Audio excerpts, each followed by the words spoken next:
धमतरी के नगरी में शक्ति दिवस हर्षोल्लास के संग मनाई गई। उपगढ़ हलबा समाज नगरी के 17 गांव के हजारों की संख्या में सामाजिक लोगन शोभा यात्रा निकाली। मां दंतेश्वरी मंदिर ले भव्य कलश शोभा यात्रा निकली, जिन्हा सामाजिक भवन पहुंची। शक्ति दिवस में आयोजित सभा में हलबा समाज के वरिष्ठ जनमन के स्वागत और सम्मान करे गई। समाज प्रमुख मन एकता और अखंडता लही समाज के मजबूत नींव बताइन। सभा में शहीद गेंद सिंह नायक ला याद करत नमन करे गई।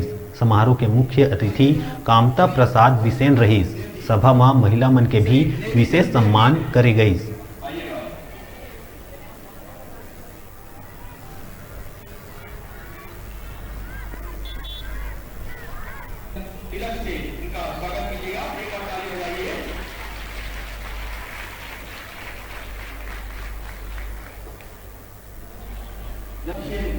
आइएगा, इनके स्वागत के लिए मैं श्री आप आइएगा।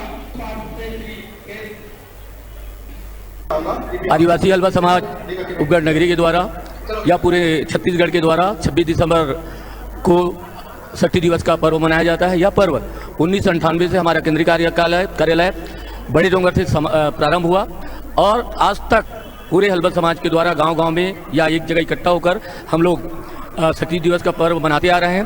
क्योंकि इस पर्व यह जो पर्व है केवल हलबा जो अन्यत्र क्षेत्रों में बिखरे हुए थे, जो लोग एक दूसरे से मिल नहीं रहे थे, ऐसे सारे हलबाओं को मिलाने के लिए शक्ति दिवस का एक ऐलान हुआ 1998 बड़े डोंगर में। और तब से आज तक हलबा समाज के द्वारा प्रत्येक गांव में उपगढ़ स्तर पर, गढ़ स्तर पर, केंद्रीय कार्य पर या पूरे छत्तीसगढ़ में यह पर्व मनाया जाता है और हम मनाते रहेंगे। तो आयोजन हुआ है आज हलबा समाज नगरी के माध्यम से सामाजिक भवन से भव्य रैली निकाल करके दंतेश्वरी माई के दर्शन करते हुए पूरे हमारे महिला पुरुष जितने भी हमारे उपगढ़ नगरी के अंतर्गत 17 गांव आता है, तो 17 गांव के माध्यम से पूरा नगरी भ्रमण करते हुए हम यहाँ पूरा स्वागत जनों के माध्यम से डिही सामाजिक भवन हलबा समाज नगरी में आम सभा के रूप में परिचित हुए हैं, जिसमें हमारे नगरी के अंतर्गत सभी महिला पुरुष और बाल बच्चों का सम्मान किया गया। इनके माध्यम से आज